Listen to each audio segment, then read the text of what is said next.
Ils sont environ 66 acteurs éducatifs provinciaux des provinces éducationnelles Kasaï 1 et 2 dans un atelier de formation en planification sensible au genre, organisé par le ministre de l'Éducation nationale et Nouvelle Citoyenneté sous la facilitation d'une équipe de la direction d'études et planification DEP en cycle dans leur mission en phase 2. Sylvain Souma Eli, chef de division programme et suivi à la DEP, explique la nécessité de cet atelier en deuxième phase. C'est avec un plaisir et une profonde considération que je prends la parole à l'occasion de cet atelier dédié à l'élaboration du plan d'action opérationnel intégrant l'approche genre.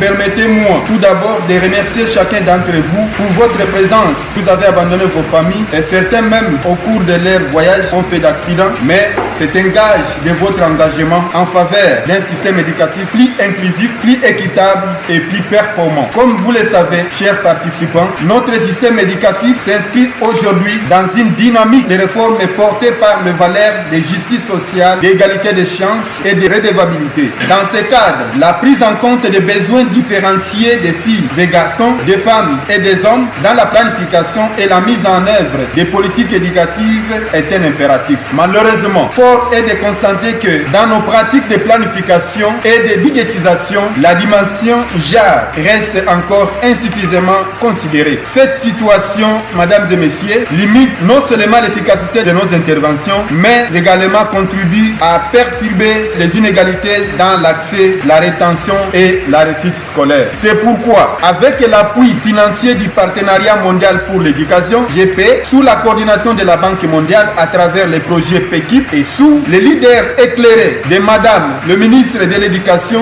nationale et de la Nouvelle Citoyenneté, nous nous engageons à instaurer une véritable culture de planification sensible au genre qui soit ancrée dans les réalités de chaque province éducative. Il n'a pas oublié de signaler la nécessité de cet atelier à l'intention des participants de différentes catégories. Cet atelier, chers participants, marque ainsi un tournant stratégique. Il vise à outiller les acteurs provinciaux que vous êtes pour que vous soyez en mesure d'élaborer des plans d'action concrets, réalistes, mais surtout inclusifs en tenant compte des spécificités et des défis propres à chaque sexe. Mesdames et messieurs, votre sens, vous êtes vraiment très essentiel à jouer ces rôles. Vous êtes les artisans du changement. Ensemble, engageons-nous à ce que chaque action, chaque budget, chaque indicateur reflète notre ambition commune. Je vous souhaite donc des échanges riches, des réflexions constructives et surtout des résultats concrets à l'issue de nos travaux. Pour Virginie Alembe-Mbilinga, prophète de Kasaï 1,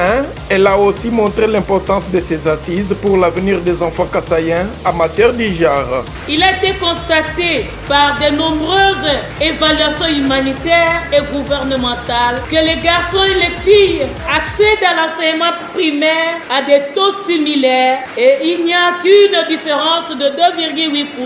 Mais seulement 11 filles sur 100 fréquentent le premier cycle de l'enseignement secondaire. Les principaux facteurs qui contribuent à cet effet sont entre autres les pratiques communautaires et aussi pédagogiques qui favorisent l'éducation des garçons par rapport aux filles. Pour faire face à ces défis, notre province Kasaï a bénéficié de l'appui de la Banque mondiale via le projet PEKIP, pouvant nous permettre de réaliser cet atelier de formation sur l'accompagnement dans l'élaboration des plans d'action opérationnels intégrant l'approche genre. Chers participants, je vous invite à une participation active, permanente et assidue afin d'intégrer cette dimension du genre dans les plans d'action opérationnels. Précisons que ces assises de la deuxième phase d'activité auront 7 jours et regroupent